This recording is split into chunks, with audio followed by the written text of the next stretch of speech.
Okay, next step on this is I've primed the oil pump and the oil light goes off. I just wanted to check the oil pressure, and unfortunately my only oil pressure sender for the electrical gauge is busted.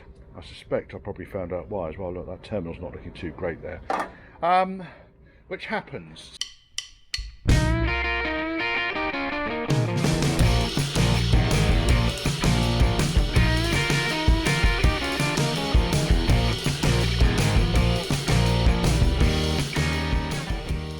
So I've got my test rig here. It's just a standard half-inch UNF fixing onto the side of the pump body. The pressure light switch is over there, so I can see that when I crank the engine over on the starter, the ignition light goes off. But what I wanted to do was just check pressure. So I've taken the distributor out. You don't have to do it this way. You could just crank it over on the starter, but I wanted to be absolutely sure. So obviously cranking clockwise using my brand spanking new DeWalt 18-volt brushless, cordless, whatever drill. Nice bit of kit this, happy with that. No promotion whatsoever, I bought it. Right, okay, you ready?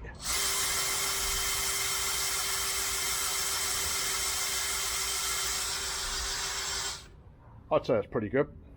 And then the oil pressure drops down nice and steadily. The oil pressure light will come on at below 10. You can see as this pressure drops down to 10, it gets slower and slower and slower and slower and slower, and eventually like the oil pressure light will come back on again. So I'm pretty happy with that. I don't need to do that much more. This thing here, by the way, is just my tool I use for winding over the oil pump.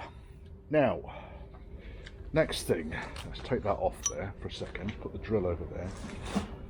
I was trying to describe to someone the other day the orientation of the end of the oil pump when you're putting it in. And it needs to, if you focus on this bolt here, and I was to wind the oil pump back, I put that tool on there. God help us, Richard, working one-handed as usual. But the trouble is, I can't do this on the tripod, you see. I'd have to... Cack-handed gibbon. There we are. Right, okay, we're on. So I'm going to rotate it backwards, just a smeg. Right, it's gone too far, because it's now pointing south of that. I want it to point just above that. Right, so now you can see that that is pointing in there. Can you see that? Hopefully you can see that. You can see in there, I hope.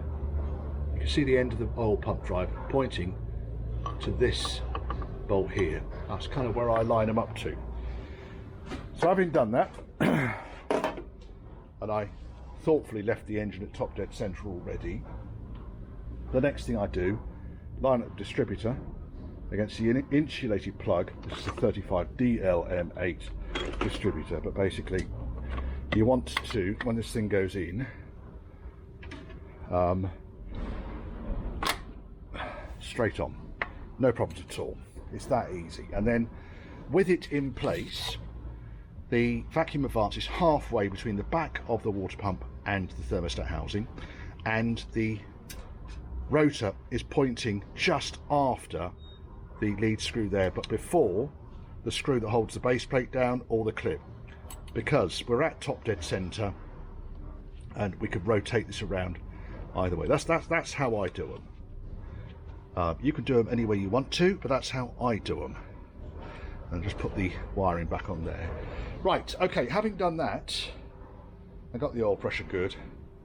I'm going to faff around with the power steering pump reservoir next.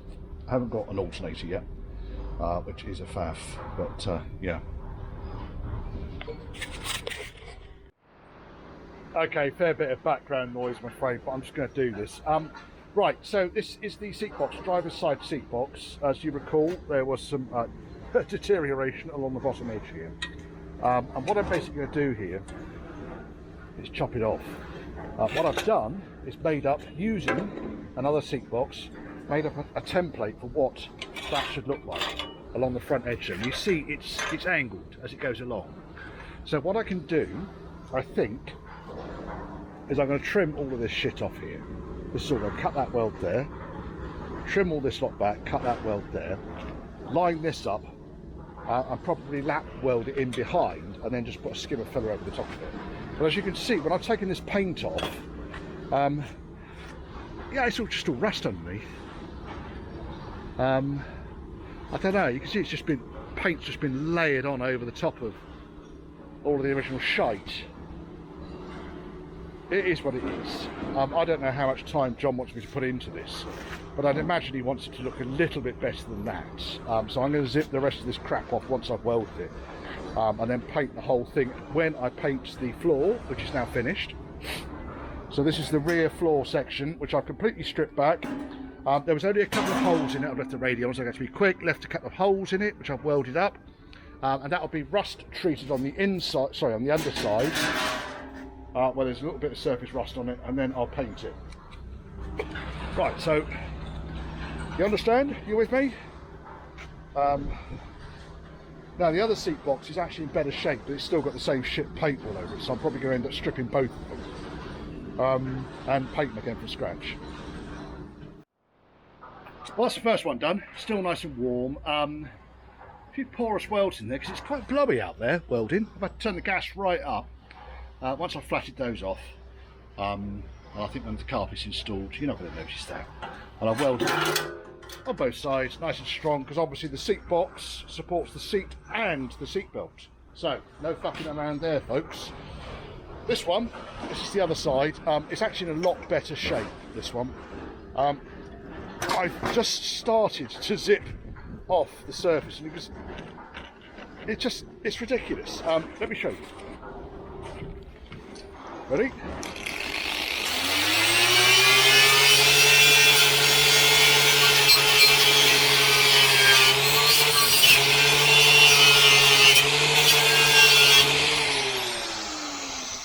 Clouds of rust.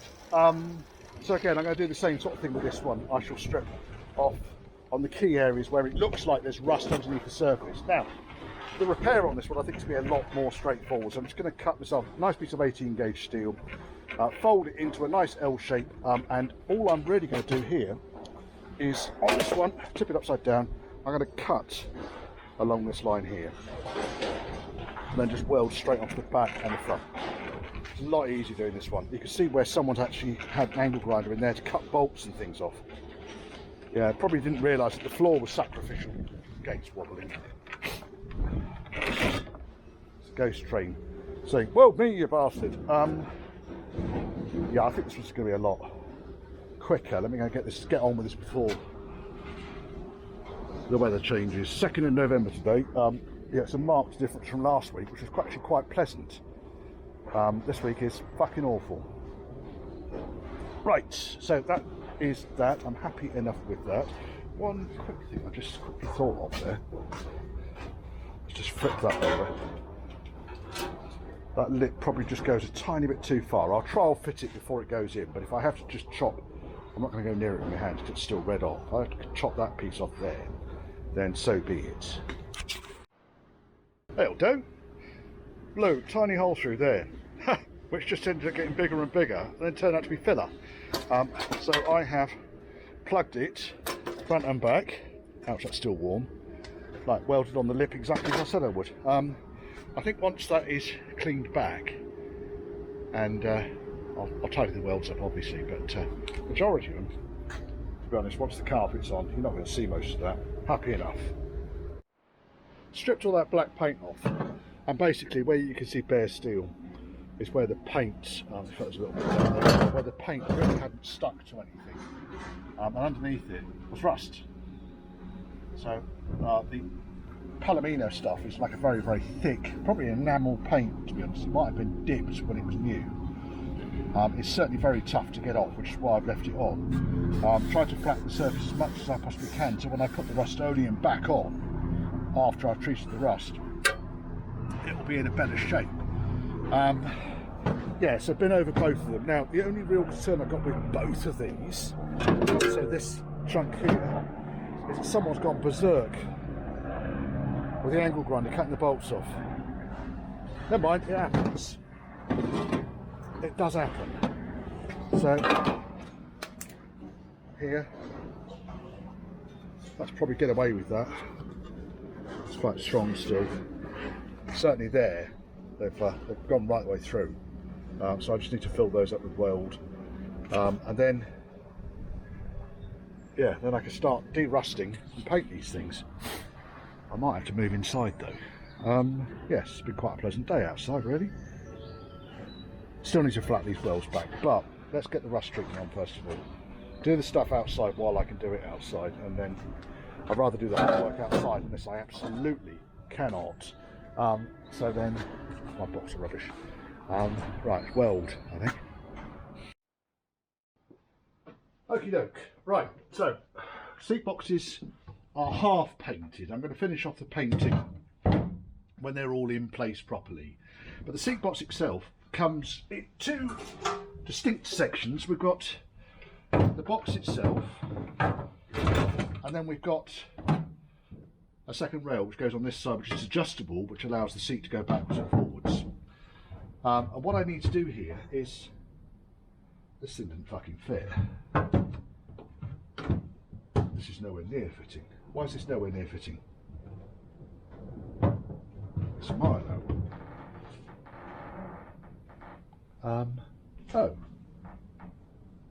Oh, that's unusual. It will fit. I'm telling you now, it's going to fit. It might need some adjustment though. It's not this rail. I think something's bent on here, down here perhaps. I've got another seat box. Let me go and grab the other seat box. What just showed up. Right, okay. So this is the seat box out of the project car parked next to me. Well, that lines up. So we've got to have a problem with that then, haven't we? Why have we got a problem with that? I'm going to have to compare the two, aren't I?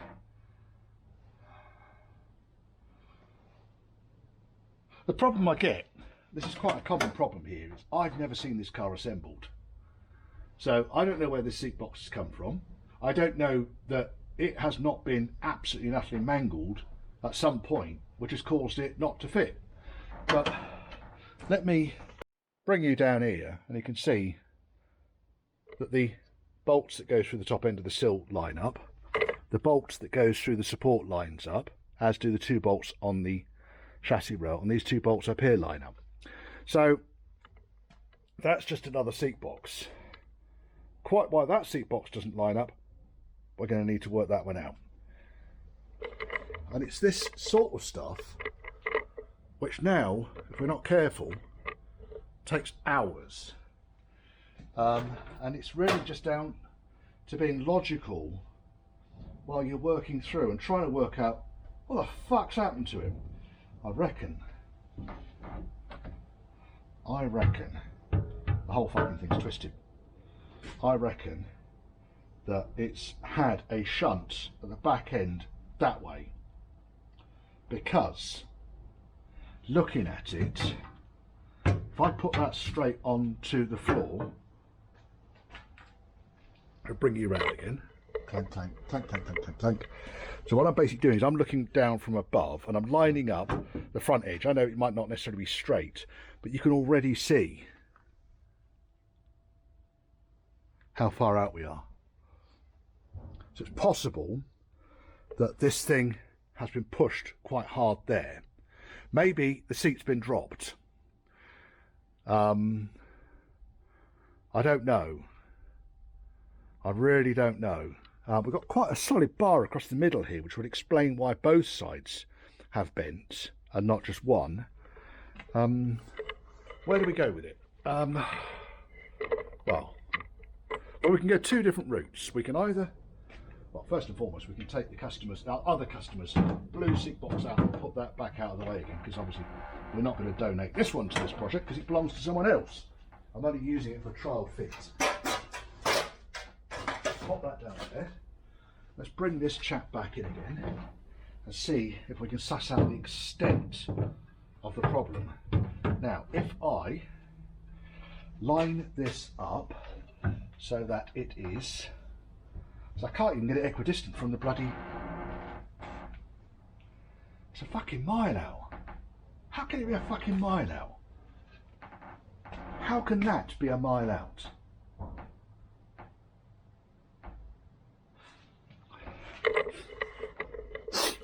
So what I'm basically doing is I'm lining up this edge here and this edge here. These two are parallel, so they fit either side of that. And then what we do is looking at that distance there and that distance there. And I reckon that that needs to go that way by quite a long way. Quite how this has got like this, I can only think that either the seat box was damaged beforehand, or it was dropped at some point after being taken out of the car. Not by me. Yeah, well, we're going to have to straighten it out. Is the long and short of it. If I put it on the floor flat, does it even look square? No, it doesn't. So looking at it from above, we've got this square edge along here, and then that edge goes in at a really, really kind of obscure angle. That's why we've got the problem here. So I think what I'm really going to have to do here is get physical. Could do without it, really. It's going to have to be a right fucking clout with hammer, that, isn't it? God's sake. Like I say, this is part of the problem now you've got with assembling a car that you have never seen assembled.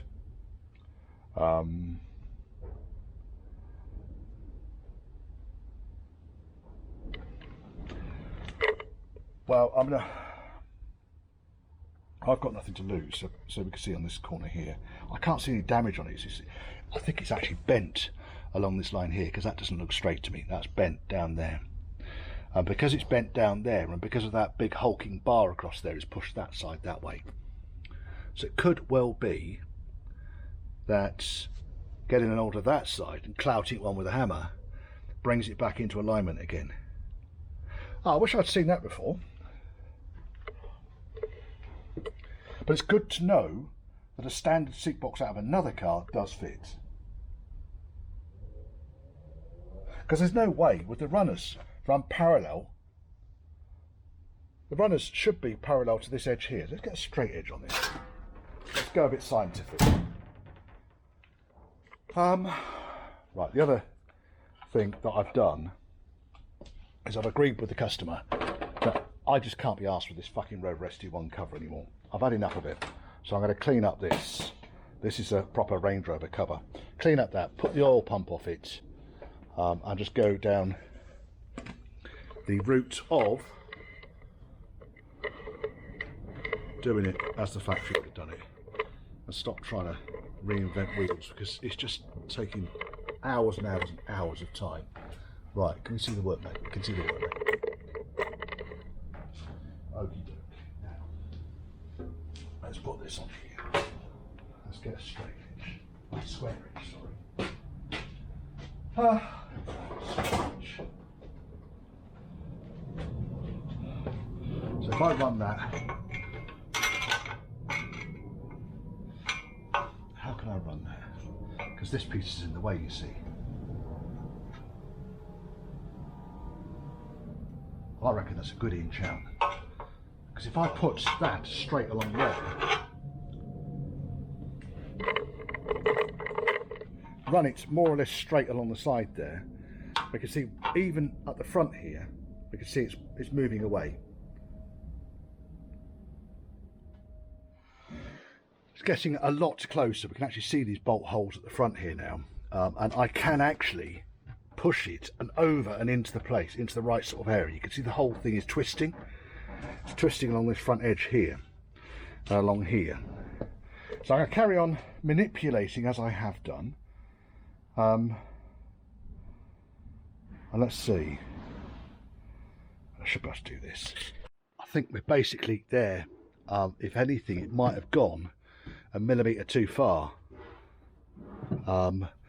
Bash that back that way just a tiny bit, from here to push that back, but otherwise the holes are lining up now. Then we can get back on with putting this bloody thing in. The bastard, as is otherwise known. Let's have a look.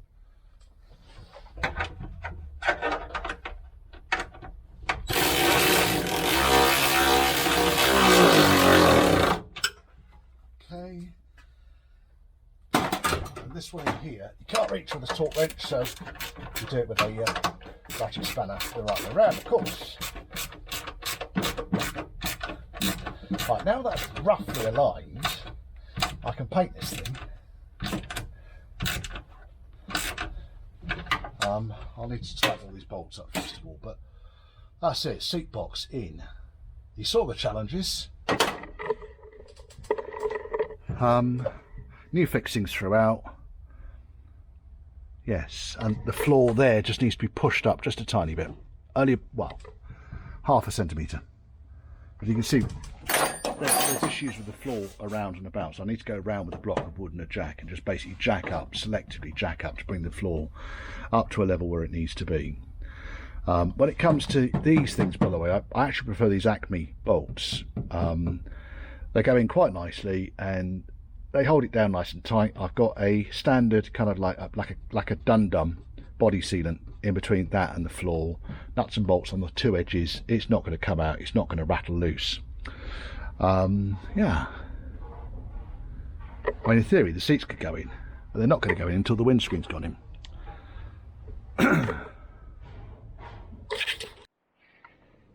Right, timing covers off. Somewhat of an arse ache, but only because there's so much bloody sealant all over the place and I've torn the fucking sump gasket. So I'm utterly delighted. The sump's going to have to come off. Unfucking believable. Yeah, folks, don't put fucking sealant all over bloody sump gasket timing. I use that non-hardening, non-flammable joint sealer, Stag Well Seal. Beautiful stuff. It doesn't do that. Look, it's like it's an engine silicone. I'm not. Some folk like to use it, some folk don't. But that's just.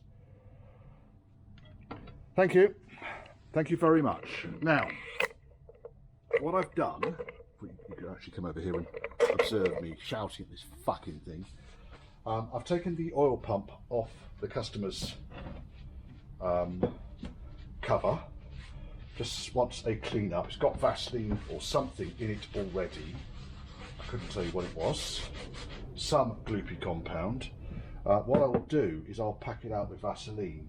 I generally find that this doesn't actually leak. So I tend not to put Well Seal all over the place. There'll be someone shouting at me, telling me I'm a ham-fisted fucking gibbon, but all it's done is it's just made a pain in the arse job, an even bigger pain in the arse, and in my humble opinion, unnecessarily. But you know, shit happens. Probably wasn't supposed to be taking the engine apart, was I really? There we are. It's a nice load of, and I'll prime this thing up using the hand tool for now, and that should see that nicely primed. Let's clean up the gasket face. I cleaned this cover up, by the way, because it was absolutely black with kind of just rubbish. Cleaned it up using steam cleaner, oddly enough. Worked beautifully.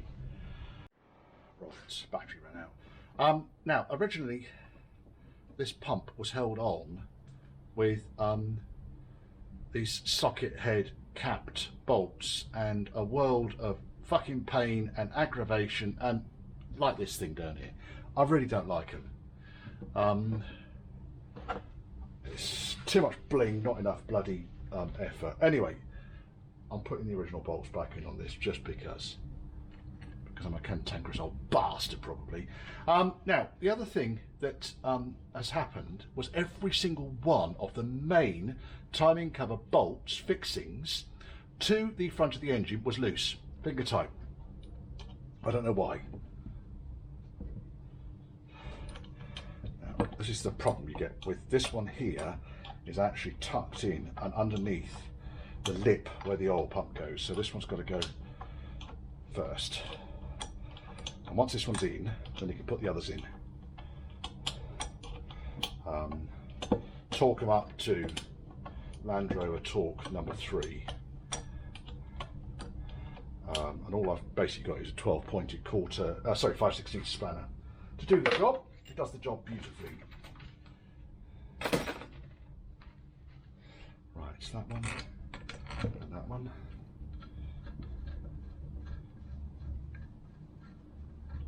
And we've got 2 short ones. And that one.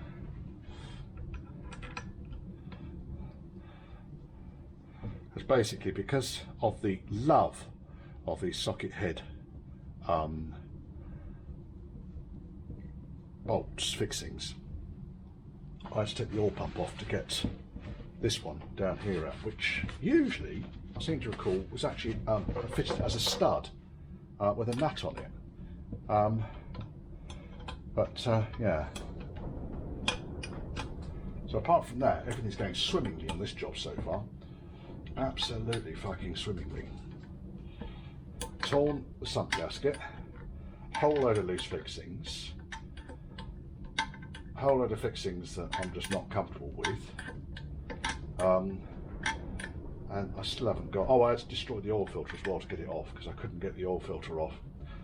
So Land Rover oil filter, and I couldn't find my banded tool to remove the oil filter, and I was just getting fed up and bored with it. So for the sake of a £6 bloody filter, I had to destroy a brand new Land Rover oil filter. So my day just gets better. Right, okay, that's that.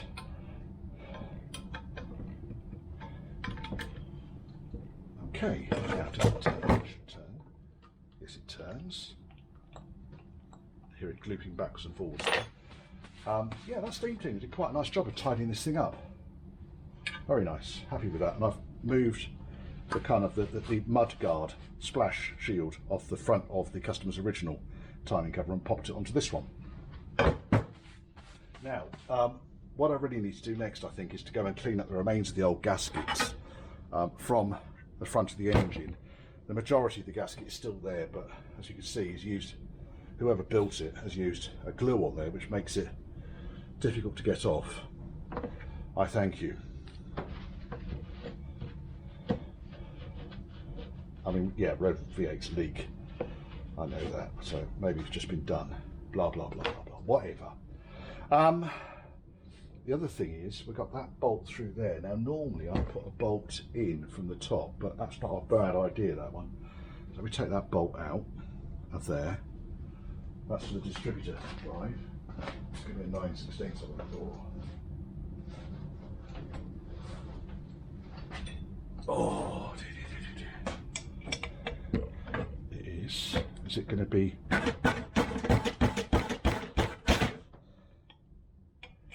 It's going to be fucking glued in.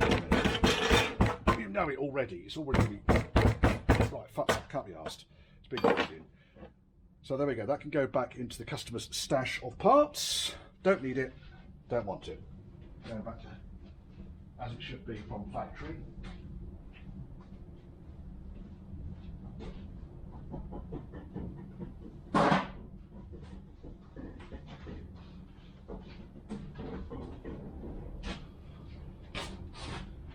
Go and clean this gasket face up next. I can't take you with me because the battery's run out on the camera. Sorry about that, folks. But there's quite a bit of me doing stuff.